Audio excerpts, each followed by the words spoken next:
Assalamu alaikum wa rahmatullahi wa barakatuh. In the name of Allah, وقال رسول الله صلى الله عليه وسلم خيركم من تعلم القرآن وعلمه. Honorable Chief Guest, respected President, all teachers and my dear friends, I am very glad that I have been given to express my thought as I presented a hadith before you. Mean the best amongst you is he who learns the Quran and teaches the Quran. According to this version, the reward is equally whether one learns the Quran to himself and teaches to others. Thus there will be equally whether virtue for both. The Quran is the basis religion of Islam, and on the preservation and propagation of the Quran and depends the very existence of this faith. Our respected teachers, I am very thankful to them and pray for them. Due to teachers, we are safe because Allah subhanahu wa ta'ala says, يُذِلُّ بِهِ كَثِيرًا وَيَهْدِي بِهِ كَثِيرًا وَمَا يُذِلُّ بِهِ إِلَّا الْفَاسِقِينَ. Who is the divine to existence? Reverence my says Allah subhanahu wa ta'ala, special favor. So respect your teachers and elders and respect your parents and even the building your madrasa. Thank you. Allah Hafiz.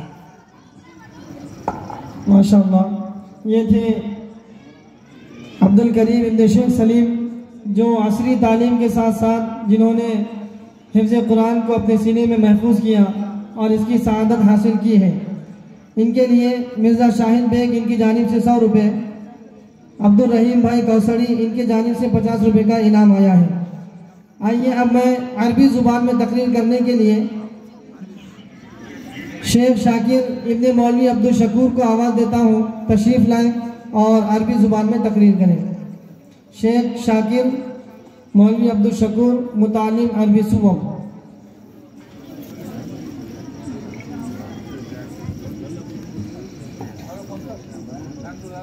अस्सलामु अलैकुम व रहमतुल्लाहि व बरकातुहू। अहमदुल्लाह खालिक़ अल्लज़ी युहयी व युमीत वल्लज़ी हुवा लहुल मुल्क वल किब्रियाउ वल अज़मतु वल क़ुद्रा वल्लज़ी हुवा अला कुल्लि शैइन क़दीर व उसल्ली व उसल्लिमु अलल बशीर वन नज़ीर वस्सिराजुल मुनीर मुहम्मदिन सल्लल्लाहु अलैहि वसल्लम व अला अत्बाइहिल अत्हार व सहबिहिल अख़यार। अम्मा बाद, अऊज़ु बिल्लाहि मिनश शैतानिर रजीम। बिस्मिल्लाहिर रहमानिर रहीम। कुल्लु नफ्सिन ज़ाइक़तुल मौत व इन्नमा तुवफ़्फ़ौना उजूरकुम यौमल क़ियामह फमन ज़ुहज़िहा अनिन नार व उदख़िलल जन्नह फ़क़द फ़ाज़ व मल हयातुद दुनिया इल्ला मताउल ग़ुरूर। इख़वानी फ़ित तौहीद, इन्नल हयात तफ़ना व तज़ूल व हिय तरअु इलल फ़नाइ वज़्ज़वाल व हिय तज़हबु इला फ़नाइहा व ज़हाबिहा बिसुरअ मा हिय इल्ला कमदाइन ख़ादि'इन मुअक़्क़दिन वल्मताउ मा यतमत्तअु व यतलज़्ज़ज़ु बिही साहिबुहु फ़ी माकूलिन औ मशरूबिन औ मरकूबिन औ मलबूसिन। फ़हाज़िहिल हयातुद दुनिया अयज़न मिन हाज़िहिल अम्तिअति व हिय अयज़न तज़ूलु व तफ़ना तज़हबु व तनअदिमु व ला तबक़ा इलल अबद। فينبغي لكل عاقل أن يميل إلى الآمال المعطية إلى الجنة والنعيم والمقيم ورضوان الخالد الذي أكبر نعمة أنعمه الله على عباده، فيدخل بعد الموت إلى الجنة الذي أرضها السماوات والأرض أعدت للمتقين.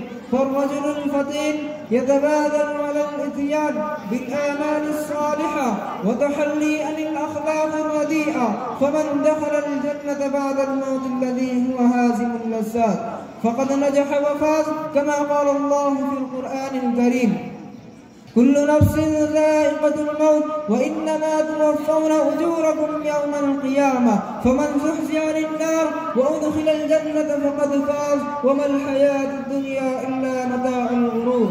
إخواني المسلمين، إن هذه الآية الكريمة تدل على أن الفوز الأصلي والفلاح الحقيقي هو الدخول في الجنة والنجاة من النار، فإن كل نفس ستستوفي أجورها في الآخرة.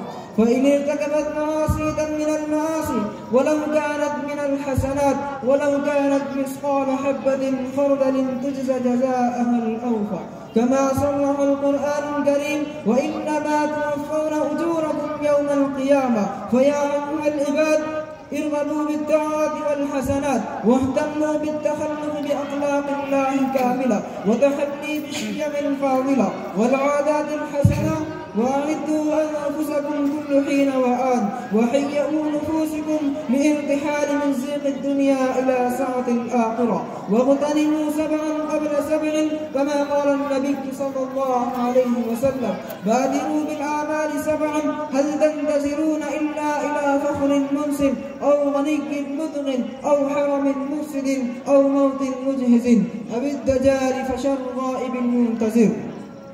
إخواني في الإسلام، إن هذه الآية الكريمة ففكروا والسلام عليكم ورحمة الله وبركاته. माशाअल्लाह, इनके लिए चांदू लाला इनकी जानिब से 100 रुपये, अब्दुल रहीम भाई कौसड़ी इनकी जानिब से 50